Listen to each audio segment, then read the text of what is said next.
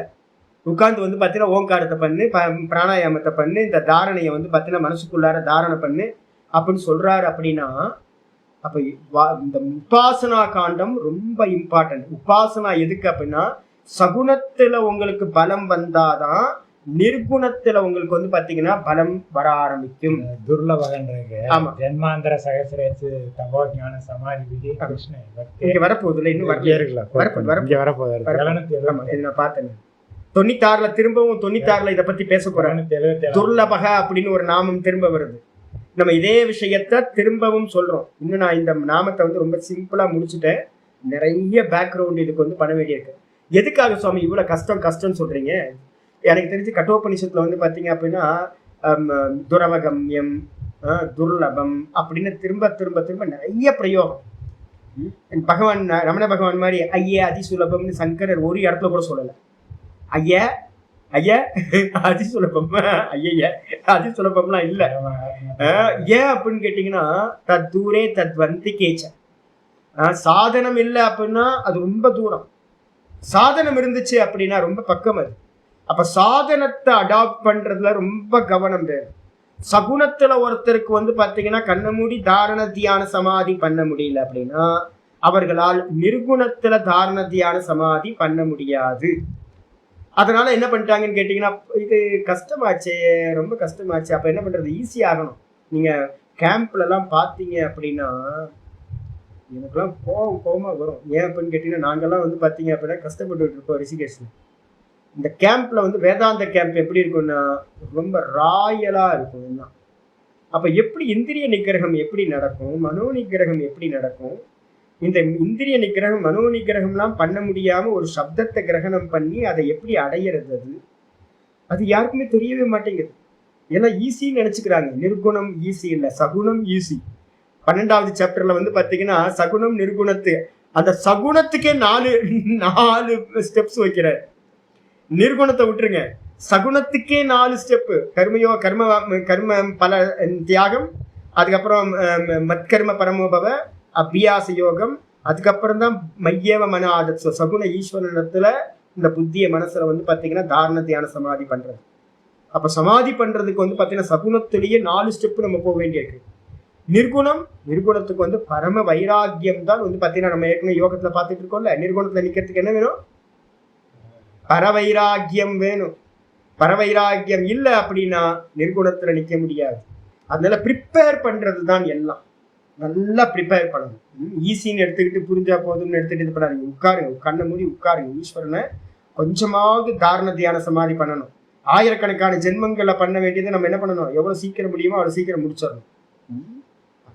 திரும்ப இதே வந்து துர்லபம்ன்ற சப்தம் 96வது ஸ்லோகம் வரப்போகுது. இப்ப நம்ம பார்த்துட்டு இருக்கிறது ஆமாம் 777வது நாமம். இப்போ நம்ம படிச்சுக்கிட்டு இருக்கிறது வந்து பார்த்தீங்கன்னா 716 பார்த்துட்டு இருக்கோம். அப்போ இன்னும் ஒரு 4-5 நாள்லேயே அடுத்த இதுலேயே வந்துட போகுது உங்களுக்கு. வெயிட் பண்ணுங்க, இதை பற்றி இன்னும் டீப்பாக நம்ம பார்க்கலாம். ஸ்லோகத்தெல்லாம் மந்திரம் என்ன சொல்லுதுன்னு பார்ப்போம். ஹரி ஓம்.